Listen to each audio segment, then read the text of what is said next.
Hello students, आज हम discuss करेंगे the sound of music chapter, जो कि 9th क्लास के में जो बुक है बी हाइव उसका चैप्टर है।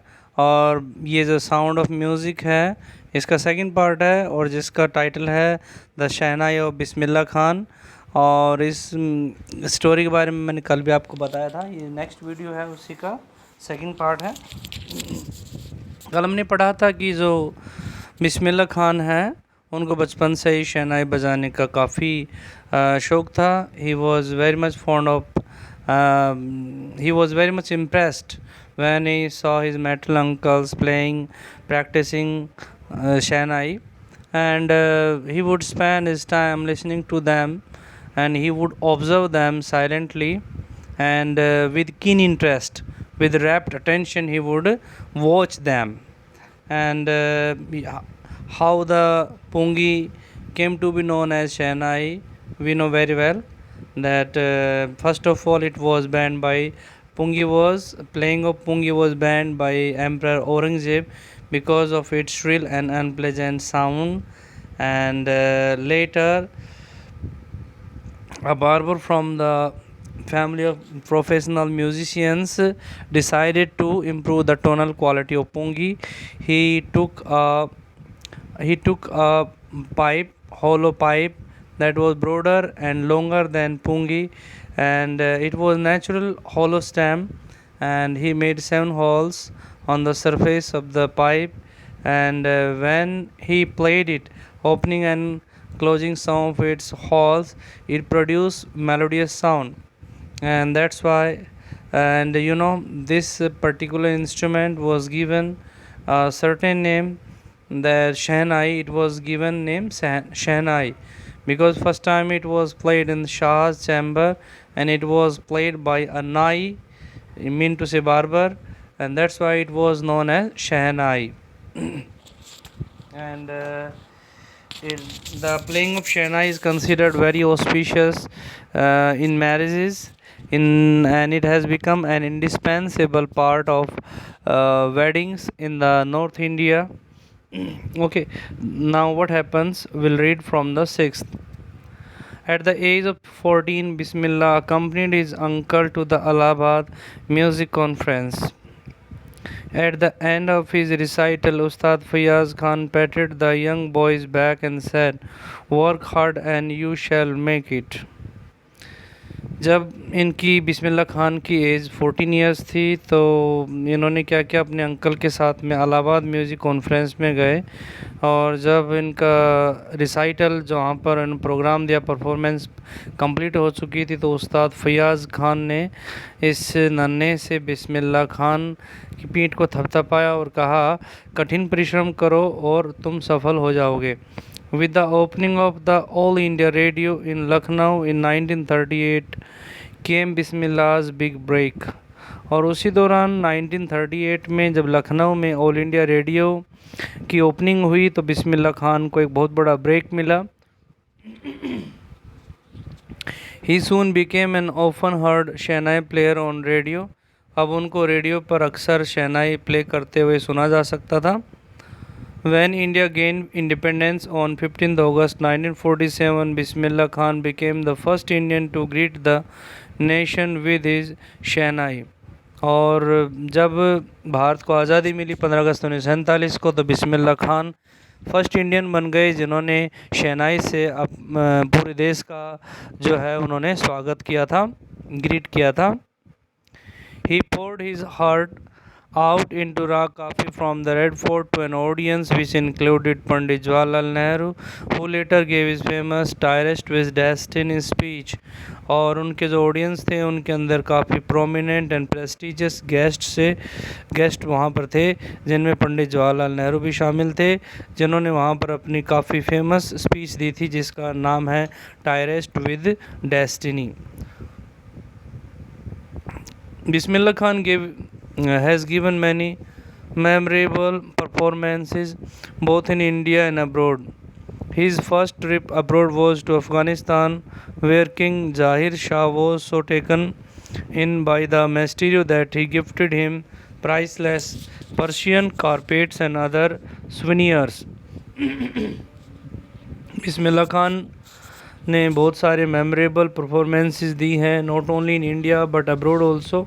And his first trip was to Afghanistan, जहाँ पर उनके किंग ज़ाहिर शाह जो थे वो उनके जो है शहनाई प्लेइंग से, उनके टैलेंट से इतने ज़्यादा प्रभावित हुए, इतने ज़्यादा इम्प्रेस हुए कि उनको काफ़ी प्राइसलेस, काफ़ी अमूल्य उपहार वगैरह उनको दिए, जिनमें पर्शियन कारपेट्स और भी दूसरे प्रकार के जो थे वो मोमेंटोज़ वगैरह थे।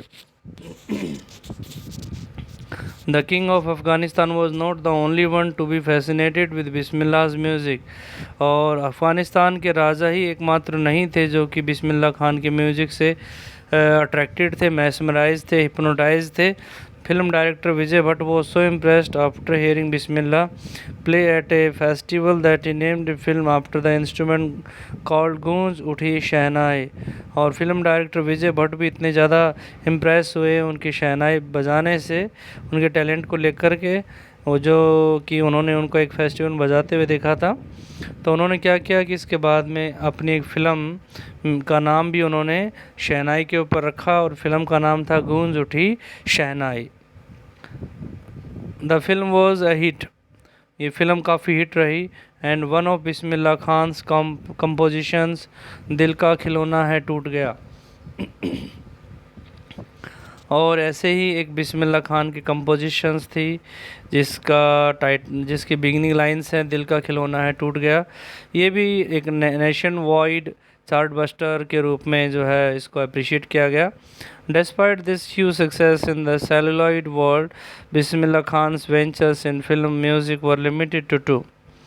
और अपनी इतनी बड़ी सफलता के बावजूद इस बॉलीवुड वर्ल्ड के अंदर, सेलुलॉइड का मतलब होता है यहाँ पर बॉलीवुड जगत के अंदर, सिने जगत के अंदर, बिस्मिल्लाह खान के जो है फिल्मों के अंदर सिर्फ दो ही फिल्मों के अंदर ऐसा उन्होंने म्यूज़िक दिया या फिर उनका नाम रखा गया। एक तो विजय भट्ट की गूंज उठी शहनाई एंड विक्रम श्रीनिवास कन्नड़ वेंचर सांधी अपन्ना, ये दो ही फिल्में ऐसी थी जिनके अंदर इनकी शहनाई के बारे में बताया गया। I just can't come to terms with the artificiality and glamour of the film world, he says with emphasis. Bismillah Khan इस बात के ऊपर स्ट्रेस दे के कहते हैं कि मैं इस फिल्म जगत की जो ग्लैमर है, जो आर्टिफिशियलिटी है, उससे कहता है कि I can't negotiate with that, I can't digest that. Awards and recognition came thick and fast, इनको काफ़ी अवार्ड्स मिले, काफ़ी पहचान मिली। Bismillah Khan became the first Indian to be invited to perform at the prestigious Lincoln Center hall in the United States of America. और बिस्मिल्लाह खान पहले Indian थे, first Indian थे जिनको Lincoln Center hall United States of America में, वहाँ पर जो काफ़ी प्रेस्टिजियस है, वहाँ पर इनको परफॉर्म करने के लिए इनवाइट किया गया। He also took part in the world exposition in Montreal, in the Cannes art festival and in the Osaka trade fair. इनको मॉन्ट्रियल में जो वर्ल्ड एक्सपोजिशन है वहाँ पर भी जो कि ओसाका ट्रेड फेयर में आर्ट फेस्टिवल था, कैनीज़ में, in the Cannes art festival Osaka trade fair में, वहाँ पर भी इनको परफॉर्म करने के लिए बुलाया गया। So well known did he become internationally that an auditorium in Tehran was named after him. ताहर मौसी के उस्ताद बिस्मिल्लाह खान, और वो इंटरनेशनली इतने ज़्यादा फेमस हो गए कि तेहरान के अंदर एक ऑडिटोरियम का नाम उनके नाम के पीछे रखा गया, जिसका नाम था उस स्टेडियम का ताहर मौसी के Ustad Bismillah Khan.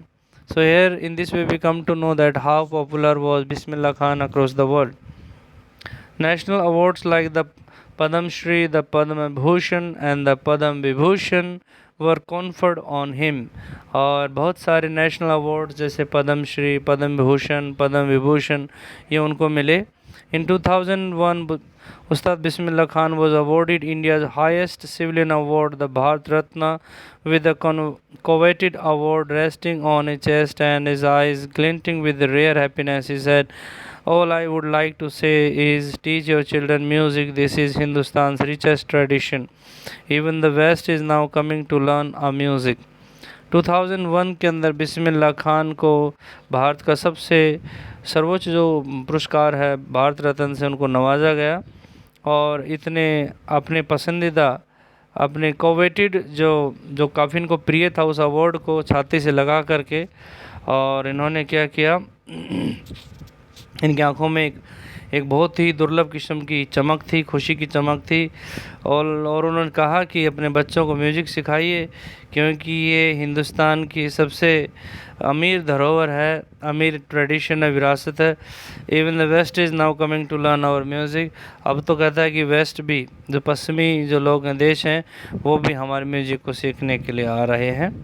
In spite of having travelled all over the world, Khan Sahib, as he is fondly called, is exceedingly fond of Banaras and Dhumran, and they remain for him the most wonderful towns of the world. Although Bismillah Khan have travelled all over the world, but still he is fond of very much fond of Banaras and Dhumran, and they are the best places for Bismillah Khan in the world. A student of his once wanted him to head a Shahnai school in the USA, and the student promised to recreate the atmosphere of Banaras by replicating the temples there. एक बार उनके एक student ने बिस्मिल्लाह खान से request की कि वो एक शहनाई school जो है उनको रन करें, उनके हेड बने, जो कि वो वहाँ पर यूएसए में चलाना चाहते थे। और स्टूडेंट ने प्रॉमिस किया कि वो बनारस जैसा ही माहौल जो है वो क्रिएट कर देंगे, और वहाँ के जो टेम्पल्स वगैरह हैं सेम वैसा का वैसा वो बना देंगे। But Khan Sahab asked him if you would be able to transport river Ganga as well. लेकिन खान साहब ने पूछा कि क्या वो रिवर गंगा को भी वहाँ पर लेकर आ जाएंगे। Later he is remember to have said that's why whenever I am in a foreign country I keep yearning for India to see Hindustan. और इसके बाद में यही कारण है कि उन्होंने बाद में याद he is remember to have, बाद में याद आता है कि उन्होंने ऐसा कहा था कि यही कारण है कि मैं जब फॉरेन कंट्री में होता हूँ तो मैं भारत हिंदुस्तान देखने की मेरी इच्छा रहती है। While in Mumbai I think of only Banaras and Holi Ganga. और जब मैं मुंबई में होता हूँ तो मैं सिर्फ बनारस और होली गंगा के बारे में सोचता हूँ। And while in Banaras I miss the unique मट्ठा ऑफ डुमरान। और जब बनारस में होते हैं बिस्मिल्लाह खान तो सिर्फ और सिर्फ डुमरान का जो यूनिक मट्ठा है, जो छाछ है, उसको वो मिस करते हैं। उस्ताद बिस्मिल्लाह Khan's life is a perfect example of the rich cultural heritage of India, one that effortlessly accepts that a devout Muslim like him can very naturally play the Shahnai every morning at the Kashi Vishwanath temple. उस्ताद बिस्मिल्लाह खान का जो जीवन है वो एक perfect example है, एक बहुत ही उन्नत और एक cultural heritage of India, Bharat की सांस्कृतिक धरोहर जो काफ़ी उन्नत है उसका एक परफेक्ट एग्जाम्पल है। एक ऐसा एग्जाम्पल जो एफर्टलेसली एक्सेप्ट करता है कि एक बहुत ही कट्टर मुस्लिम, उनके जैसे कट्टर मुस्लिम जो नेचुरली शहनाई को हर सुबह काशी विश्वनाथ टेम्पल में प्ले कर सकते हैं, and that was far from religion. Okay, Ustad Bismillah Khan passed away on 21st August 2006 at the age of 90 after a prolonged illness, or he was given a state funeral and the government of India declared one day of national mourning. So here in this way we come to know how popular was Bismillah Khan and how innocent he was, and he would play Shahnai very naturally, and he was giving his performances across the world, and even the king of Afghanistan, they were very much impressed by him. And this is the end of the story. I hope you must have got the summary of the lesson and the story. And if you like my teaching style, please do subscribe my channel. Thank you. Have a nice day.